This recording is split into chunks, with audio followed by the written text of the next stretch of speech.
గుర్తుపెట్టుకోండి, నువ్వు ప్రార్థన చేసే కొద్దీ జవాబు రావట్లేదా? ప్రార్థన చేసే కొద్దీ శ్రమలు ఎక్కువ అవుతున్నాయా? దాని అర్థం ఏంటో తెలుసా? దేవుడి కొరకు నమ్మకంగా నిలబడుతున్నప్పుడు నీది ఆశీర్వాదం లేట్ అవుతుందా? నువ్వు వెళ్ళే దారి సరైన దారి వెంటనే వచ్చేసింది అనుకో, దేవుడికి నీ మీద ప్రేమ లేనట్టు.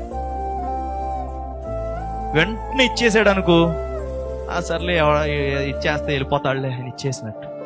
ఇవ్వట్లేదు అంటే 4వ వాడిగా దేవుడు నీ జీవితంలో ఉండాలని ఆశపడుతున్నాడు. హల్లెలూయా. ఎందుకో తెలుసా? ముదిమి వచ్చు వరకు నిన్ను ఎత్తుకుని ముద్దాడువాడు ఆయనే. ఆయన సంకన పెట్టుకుని కాపాడువాడు ఆయనే. ఆయన చేతిలో అరచేతిలో నిన్ను చెక్కుకున్నాడు. నువ్వు నడిచేద్దామని ప్రార్థన చేస్తున్నావు. నువ్వు నడవడం ఆయనకి ఇష్టం లేదు. సంకన పెట్టుకుని ముద్దాడటం ఆయనకి ఇష్టం. హల్లెలూయా.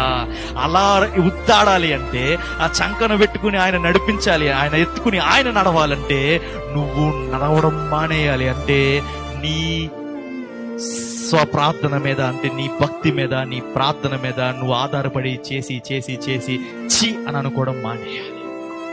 దేవుడి మీద ఆధారపడటం మొదలు పెట్టాలి. ఏం ఆధారమో తెలుసా? నువ్వు ఇచ్చినా సరే నిన్ను వదలను, నువ్వు ఇవ్వకపోయినా. ఎంతమంది అంటారా మాట చెప్ప